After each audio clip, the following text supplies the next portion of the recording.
ঠাণ্ডা দিন যেহেতু পালে আহি ঠাণ্ডা দিনত পিঠা পনাবিলাক বনোৱাৰ জুতি লৈ বহুত বেছিয়ে ভাল লাগে নহয়নে বাৰু? কিবা পিঠা পনা বনাবলৈ হ'লে ৰাতিপুৱা সময়ত একদম চান্স পোৱা নাযায়, কাৰণ ৰাতিপুৱা আমাৰ ঘৰত বহুত কাম থাকে। তাকে বুলি আমি গধূলাই বনাওঁ। অলপ অলপ কৰোঁতে কৰোঁতে গোটেইখিনি পিঠা ময়ে বনাই শেষ কৰিলোঁ। অলপ কাই আছে, দেখাই পাইছে। মায়ে এইফালে ভাপত দি আছে আৰু মই লাহে লাহে বনাই আছোঁ। কাকায়ে পেকেট আনি দিছিলে পিঠা বনাই বনাই খাবলৈ। আমাৰ ভাইটিয়ে চান্সতে ডান্স মাৰিলে। মোৰ পিঠা বনোৱা দেখা পাই সি লাহে লাহে গোটেইখিনি খালে আৰু তাৰপিছত সেই পেকেটটো শেষেই হ'ল। আমি চাহকে অলপ খাই দিলোঁ। এইফালে মায়ে তৰকাৰী বনাই দিছে ৰাতিপুৱা আমি পিঠাৰ লগত খাবলৈ। লাহে লাহে কৰি পিঠা গোটেইখিনি বনোৱা শেষ কৰি মই ভাপত বহাই দিলোঁ। চৌকাতে বহাইছোঁ, দেখা পাইছে আপোনালোকে।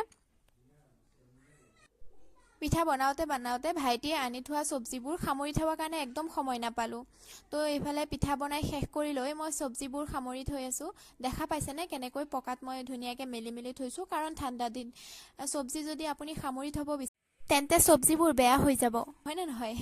তো তাকে মই মেলি মেলি থৈছোঁ। নিয়ৰত থ'লে বেছি ভাল হয়, কিন্তু মই বাহিৰত থোৱাটো অলপ বেয়া পাওঁ। তাকে মই এনেকৈ মেলি ভিতৰতে থৈছোঁ। পকাত এনেকৈ থ'লে ভালেই থাকে চব্জিখিনি। আমাৰ কেতিয়াও বেয়া হোৱা নাই এনেকুৱাকৈ থোৱাৰ কাৰণে। এইফালে আকৌ ভাইটিয়ে সি বেলুনটো ওপৰলৈ এৰি দিব আৰু মই ভিডিঅ' বনাব লাগে। সি হেঁপাহ কৰিছে, তাকে মই ভিডিঅ' এটা বনাই দিলোঁ। তাৰ মনটো ভাল লাগিব দিয়কচোন। আৰু দেখা পাইছেনে সি কি ধুনীয়াকৈ প'জ দিছে। গোটেইখিনি কাম শেষ কৰি লৈ মই এয়া ভাত লৈ বহিলোঁ।